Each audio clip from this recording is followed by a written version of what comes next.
Hi guys! Welcome to my YouTube channel.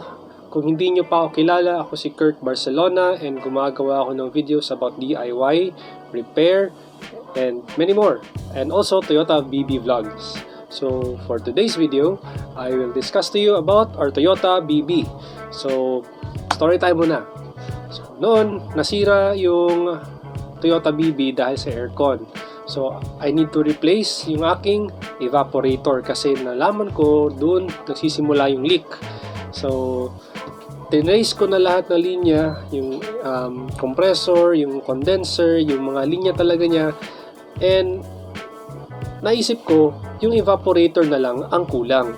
So, kailangan ko muna siyang i-check. Kaso, nasa ilalim ng dashboard. So, kailangan ko pagtanggalin yung dashboard. So, pagtanggal ko, nakita ko may leak. So, may leak, na-replace agad, and then okay na siya. So, yun lang. Easier said than done. Kaso lang, gusto ko ibahagi sa inyo paano ko ito ginawa in 10 simple steps. So, 10 simple steps. Pag mag-DIY kayo ng Toyota BB, at least may guide kayo or reference. At least ginawa ko na para sa inyo. Before we start, I'd like to share a word from our sponsor, Altium Designer. Altium Designer is the industry's leading PCB design software that combines schematic, layout, and more in one environment to make printed circuit boards. You can automatically route, test, and check BOM of your designs in Altium. To get a free trial and 25% off, click the link in the description below. Before we start, you need to prepare tools. Okay? Number 1, isang socket set. Pinaka-helpful. Socket set at least number 8, number 7, number 10, number 12, number 13, number 17, number 19. Prepare nyo na lang yung socket set nyo or socket wrench na set kasi importante dito sa ating DIY na video kasi pag wala kayo nyan, wala din kayo. Number 2, please prepare ND8 oil. So ND8 is yung oil sa refrigeration system natin.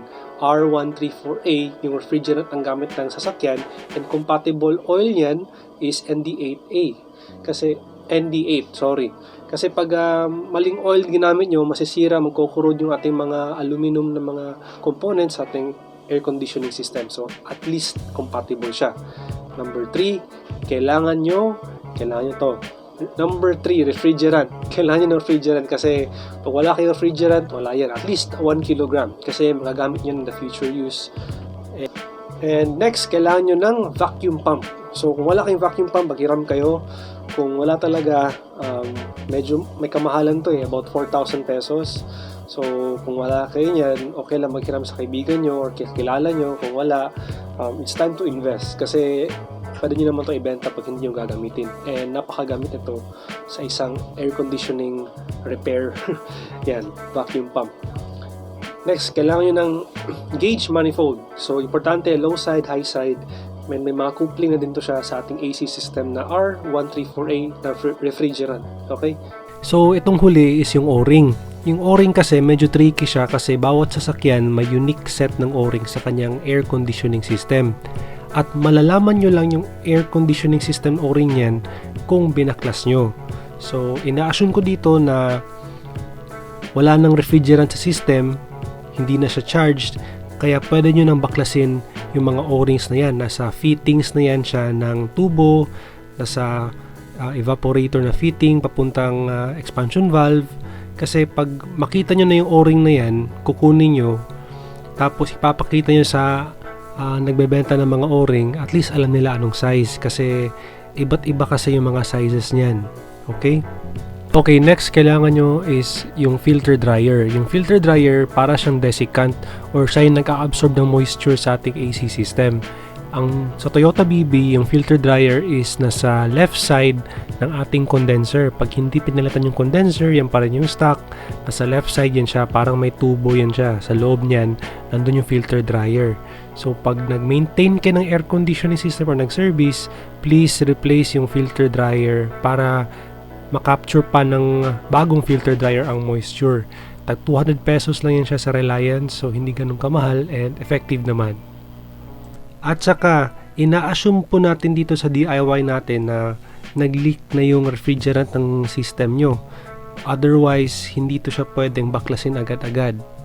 So, ina-assume ko na na-leak na yung refrigerant, wala nang refrigerant sa system nyo, kaya okay na siyang baklasin.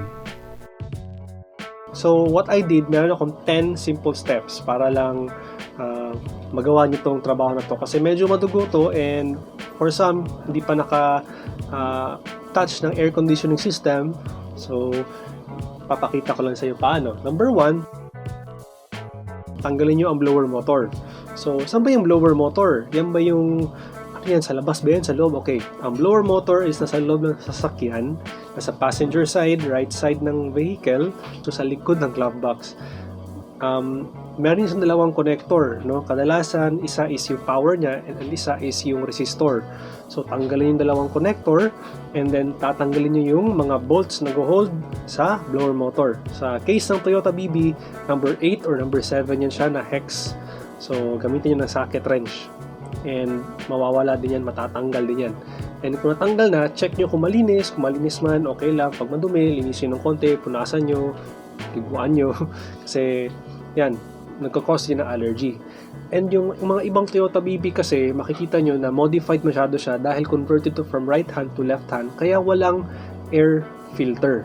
So, mayroon akong project in the future na lalagyan to ng air filter kasi para hypoallergenic yung hangin, no? Kasi medyo sensitive yung ilong ko sa pollen, sa dust, especially pag malayo na yung madumi na yung sasakyan. Ayaw ko niyan, gusto ko malinis eh. So, lagyan na ng air filter, but sa future project na yan. So, step 2. Wow, agad-agad. Step 2 tayo. Tanggalin natin ang dashboard. Ito yung pinaka madugo sa mga steps, okay? Kasi ang dashboard natin, plastic. And medyo may kalumaan na sa mga Toyota BB, kaya nasisira to. Dahil sa UV rays, nagka-crack, naging brittle, kaya dapat careful tayo. So unang tatanggalin nyo is yung controls, yung mga knobs, tatanggalin nyo yan. And then, kung matanggal nyo, tatanggalin nyo yung panel na yan. And may nakakonect ng mga connector, sa akin 3, isa sa AC, isa sa heater, and tatanggalin yung panel na yan, yung unang-una. Pangalawa, tatanggalin natin yung cup holder kasi itong dashboard ko is for the Toyota BB Extended. Yung mga non-extended, I think wala silang cup holder. So, okay na yan. So, kung matanggalin cup holder, kasama na din yung sa ilalim ng compartment. Yung ibang Toyota BB, walang compartment. Akin meron, so tinanggal ko na lang din. And then, last is yung, hindi pa last pa actually. And then, tatanggalin yung stereo. So, make sure na careful kayo, walang mga wires na natatanggal, so short, then okay na kayo dyan. Okay? So, goods. So, next na parte ng dashboard na tatanggalin nyo is yung pinakataas. So, yun yung combination meter. So, tatanggalin nyo lang muna yung connector sa likod, tatanggalin nyo yung mga bolts niyan, and be mindful of the bolts kasi minsan mag-mix up yan. So, list them down, or I suggest ilalagay sa karton, no? Tutusok nyo, susulatan nyo saan yung galing yung bolt na yan. So, ayun. So, after ng combination meter, tatanggalin nyo yung speaker cover. So, pag tanggal yung speaker cover, may makita kayong bolt dyan, or screw, or zip tie, or zip lock na nag-hold ng dashboard dun sa ating chassis. So, tatanggalin nyo yan, and list them down. Ano yun, tinanggal nyo, saan nyo nilagay yung bolt. So, after nyan, tanggalin yung pinakataas na part, and so far, so good naman yan. Hindi naman ganun kahirap. Sa ilalim ng top part, makita nyo na may tubo tayo dyan. Yung mga tubo na yan is galing dun sa ating evaporator. So, evaporator, may hangin dyan, galing sa blower motor, pinupush niya, palabas sa mga vents. Yun yung malamig na hangin na galing sa air conditioning system. So, yung aking case, medyo madumi na, and brittle na din yung aking ducting. So, pinutol ko sa side, doon sa malapit sa evaporator, kasi i-replace ko lang din yan eh. So, okay na yan. Tinanggal ko, tinapon ko yung iba sa akin.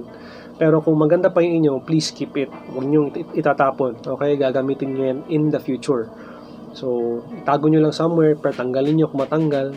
Baka naman kasi yung iba, kailangan nyo putulin like mine. Yung iba kasi, pwede nyo ma-detach. So, pinutol ko yung akin, nilagay ko sa aking, sa likuran ng sasakyan. Then, after nyan, tatanggalin nyo yung parang bottom part sa driver side, kung saan may fuse box. Tatanggalin nyo yan. Sa aking case naman, naka-glue siya from the previous repair. So, tinanggal ko pa yung glue. And sa inyo, baka naka-bolt na. Kasi yung akin, since naka-glue, ginawan ko pa ng paraan para mabolt ko pa siya. Kasi sa pag-assemble ko nito balik, no, pagbabalik ko lahat ng pyesa, kailangan ko pa i-glue. Ayaw ko na. Gusto ko na lang i-bolt na lang yan. So, minodify ko siya para i-bolt ko na lang. Ayan. So, after nyan, ang natitira na lang is yung centerpiece na pinakamalaki sa ating dashboard. Ito yung pinakamahirap kasi kailangan yung tanggalin yung steering wheel. So, how do you remove the steering wheel? So, sa pagtanggal ng steering wheel, medyo tricky to kasi kailangan yung tanggalin yung battery supply system ng ating sasakyan. Dahil may horn dyan, and yung iba naman baka may SRS airbag, kaya kailangan tanggalin yung supply ng battery. So, tatanggalin nyo yung positive terminal ng battery, and then huwag nyo na siya i-connect. Pwede safer, tanggalin nyo both negative and positive side ng battery para safe, pero okay lang yung tanggalin isang parte ng battery. Okay, so ayun. So pag natanggal nyo na, kumuha kayo ng Torx or Allen na bolt, Allen wrench or what, tanggalin nyo yung horn, yung itong parte ng sasakyan.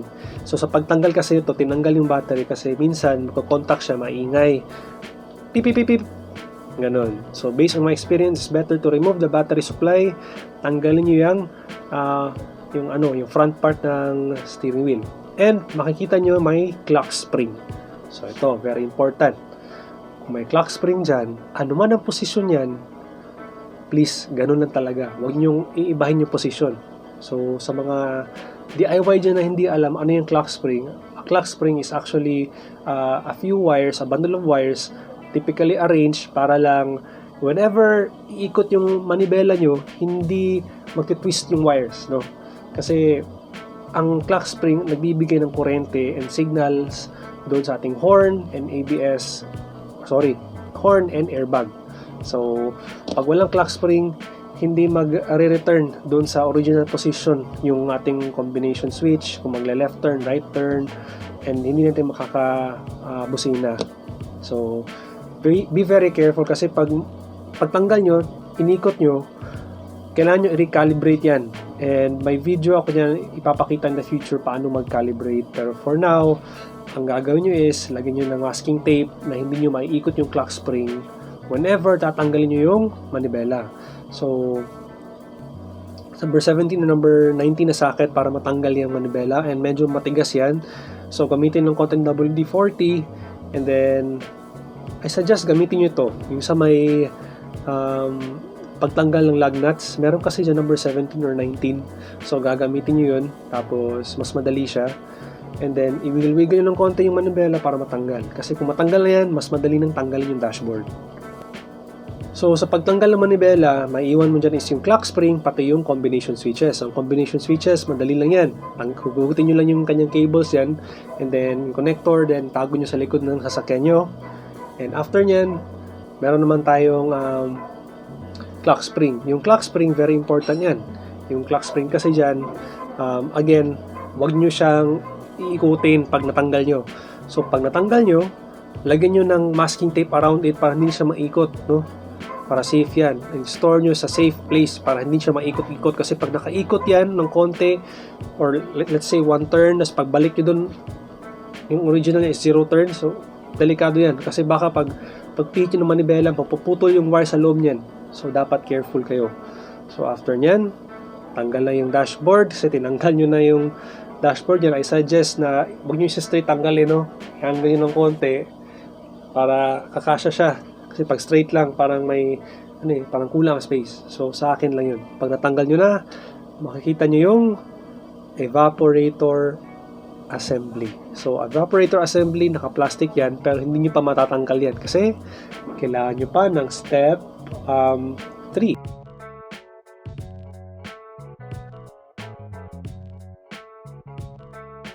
Step 3 pa lang tayo. Kailangan nyo tanggalin yung bracket sa ating linya. Anong bracket yan? Anong linya yan? Okay. Nasa engine bay yan siya, nasa firewall. Kung saan nakadikit yung dalawang tubo, may maliit at may malaki. Yung low side or low pressure side and high pressure side sa ating air conditioning system. Naka-connect yan sa ating expansion valve na directly connected sa ating evaporator. So, kailangan yung tanggalin itong bracket na to So tanggalin yung mga foam, mga insulator na nakatakip dyan sa ating firewall. Check nyo, meron atang number, number 10 sa akin. Iba naman kasi baka minodify na, or ako yung minodify, number 10 na bolt. So kailangan nyo ng socket extension, tapos tanggal nyo yun. And matatanggal naman yung linya na yan. Okay, linya na dalawa na yan, yung low side and high side. Tanggal na yan sa ating expansion valve. So pag natanggal na yan, balik kayo sa loob ng sasakyan, tatanggalin nyo ang tatanggalin nyo ang evaporator assembly. Okay, pagtanggal nyo yan, sa aking case may mga wires pa dyan, kailangan ko pang i-unloop doon sa evaporator assembly, pati may konting bracket pa dyan nakakonect, nakabolt, tinanggal ko pa yan. So pagtanggal ko, ayun, kita mo na yan, evaporator assembly.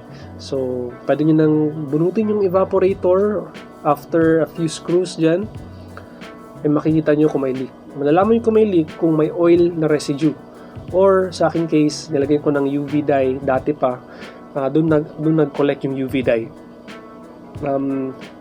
Nilagay ko ng UV light, tapos nag-glow in the dark siya. Kaya ayun, may leak siya. And I suggest kung may leak ng evaporator, tapos luma na, huwag nyo na i-repair, junk nyo na, bili kayo ng bago, 2,000 pesos lang sa Reliance. Okay?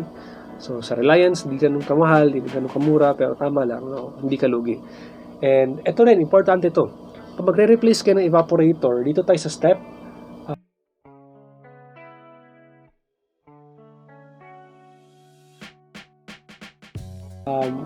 Step 4 na yun actually, pagtanggal ang evaporator.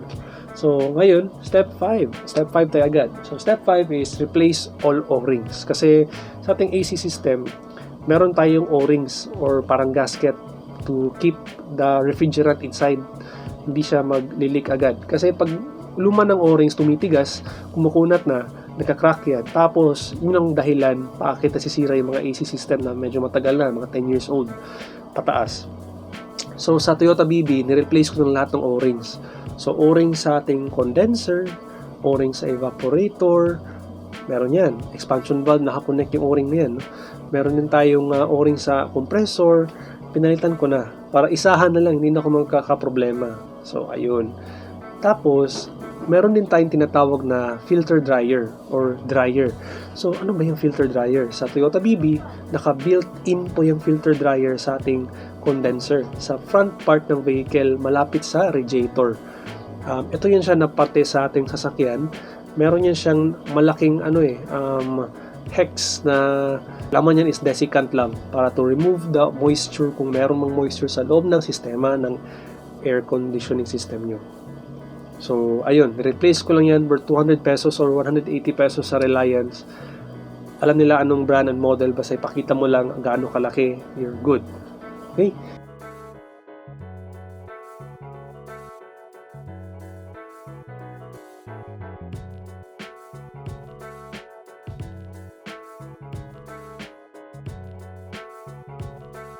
So, step 6. Ito naman, importante din to. Dapat meron tayong ND8 oil.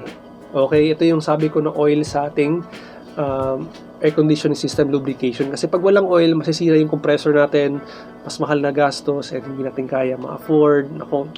So, lagyan ng oil, at least 100 ml to 200 ml, depende sa laki ng inyong natanggal na oil dun sa system. Pero sa aking case, evaporator ko is kailangan ko replace. May oil sa loob, so nilagay ko ng 100 to 200 ml, more or less. Okay? That's good enough. Number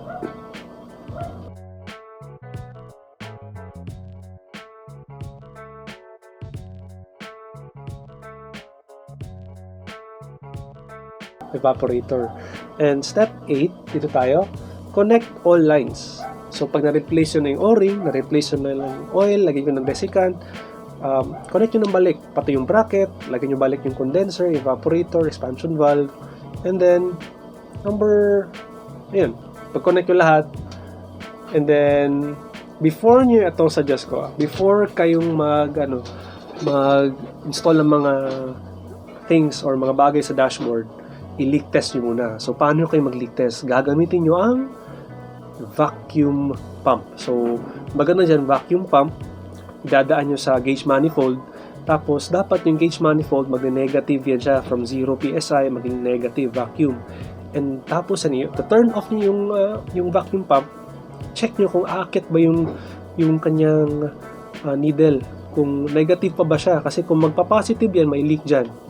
Hindi yan sa evaporator, baka sa coupling, sa linya, sa o-ring. So i-check nyo kung may leak. Kung may leak, sakit pa ulo nyo. Pag wala, katulad sa akin, okay na kayo, proceed na kayo sa pag-assemble ng inyong evaporator, ng inyong dashboard, etc. Pati yung clock spring, pagbalik na dapat exact position na. Hindi dapat yan umiiba, hindi nag-iiba. So din lang dapat yan. So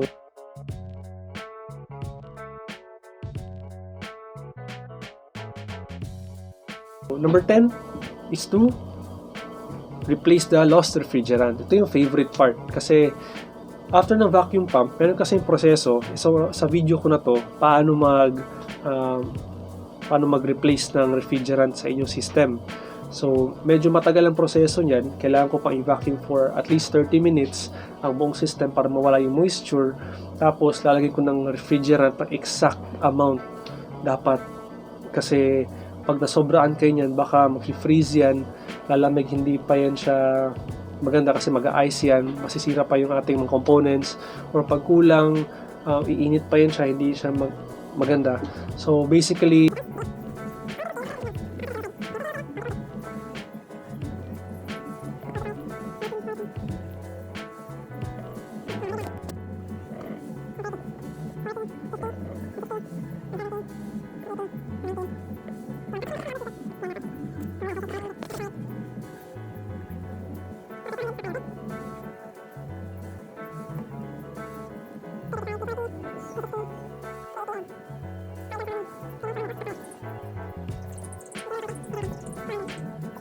yun, meron akong video para dyan. Watch it na lang, ha.